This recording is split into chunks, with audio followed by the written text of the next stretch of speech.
Perempuan yang membentak kami di musala ternyata sudah lama tidak hidup. Malam itu, sebuah pusat perbelanjaan besar di pinggir kota Jakarta masih dipenuhi cahaya walaupun jam sudah melewati waktu maghrib. Musik dari toko pakaian masih terdengar samar dari lantai bawah, bercampur dengan suara langkah kaki pengunjung yang mulai berkurang sedikit demi sedikit. Aku dan sahabatku sebenarnya hanya datang untuk jalan-jalan biasa setelah penat kuliah. Kami berkeliling tanpa tujuan, masuk keluar toko, tertawa kecil membahas hal-hal tidak penting. Sampai akhirnya azan maghrib berkumandang dari speaker mall dengan suara yang menggema lembut di seluruh bangunan. Karena sudah masuk waktu salat, kami memutuskan pergi ke musala perempuan yang berada di ujung lorong lantai 3. Lorong menuju musala itu cukup sepi dibanding area lain. Lampunya agak redup dan pendingin udaranya terasa lebih dingin daripada biasanya. Di depan pintu musala terdapat rak sandal panjang dan beberapa mukena tergantung rapi di dekat tempat wudhu.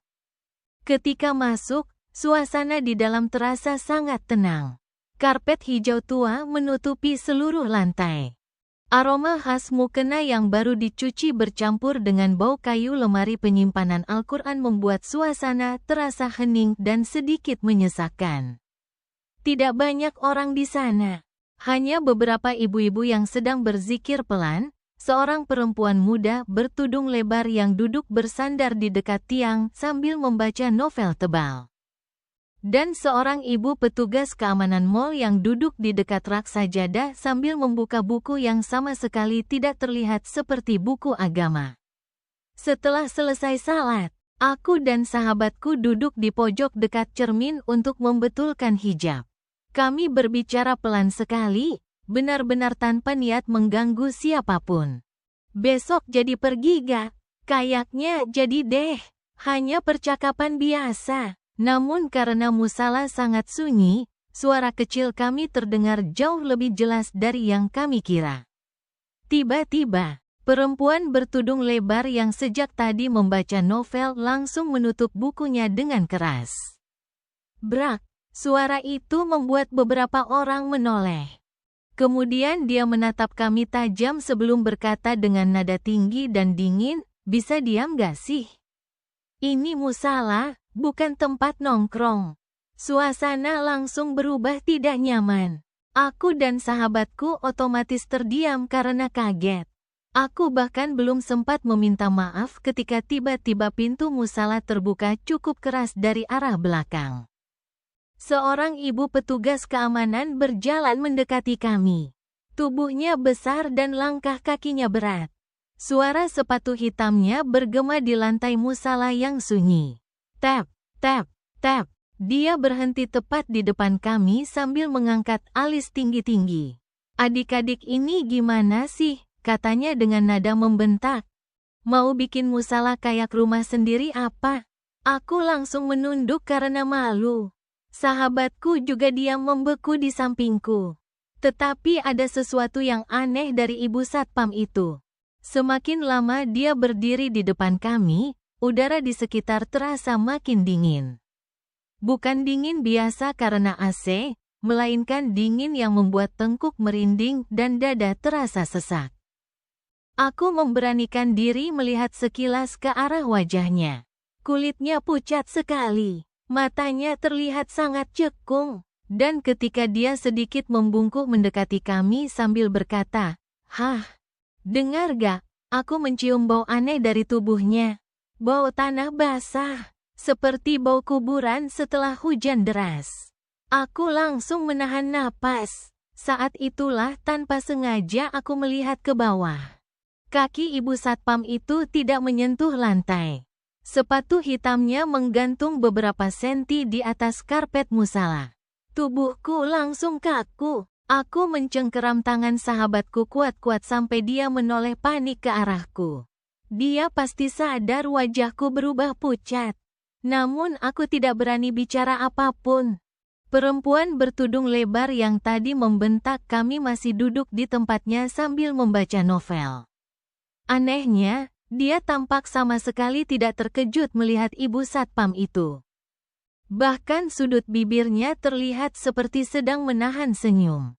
Aku mencoba melihat judul novel yang dia pegang. Tulisan besar di sampulnya berbunyi, "Suamiku Encik Sweet." Entah kenapa, melihat judul itu dalam situasi seperti itu terasa sangat mengerikan. Aku segera berdiri dan mengajak sahabatku keluar dari musala secepat mungkin. Kami berjalan cepat sambil menunduk karena malu sekaligus takut. Namun saat melewati ibu satpam tadi, aku mendengar suara tawanya pelan. Hehehe, tawa itu terdengar berat dan serak. Seperti suara orang yang tenggorokannya dipenuhi air.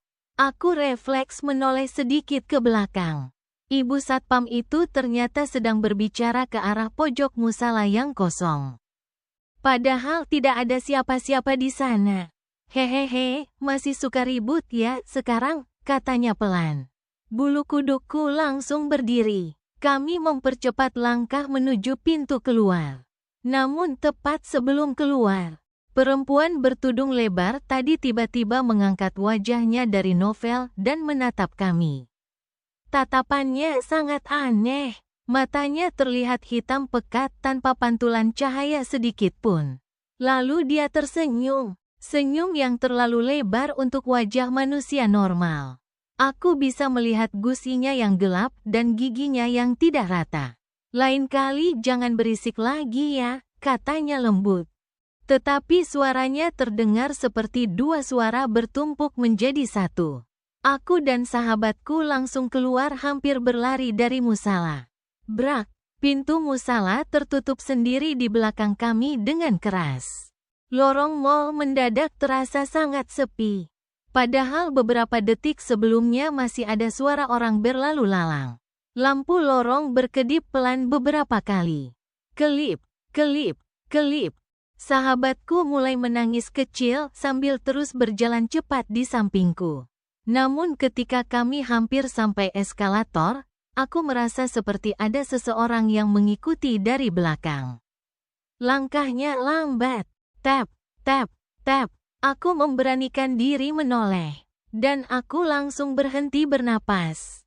Di ujung lorong yang panjang itu, ibu satpam dan perempuan bertudung lebar tadi berdiri berdampingan sambil menatap ke arah kami. Diam, tidak bergerak. Lampu lorong kembali berkedip. Dan saat lampu menyala lagi, keduanya sudah berdiri jauh lebih dekat. Padahal kami tidak melihat mereka berjalan sama sekali. Wajah sahabatku langsung pucat. Aku spontan menarik tangannya dan kami berlari menuju eskalator tanpa berani melihat ke belakang lagi. Namun sebelum turun ke lantai bawah, aku mendengar suara bisikan sangat dekat di telingaku. Padahal tidak ada siapa-siapa di sampingku. Di musala itu, kadang yang membaca bukan manusia,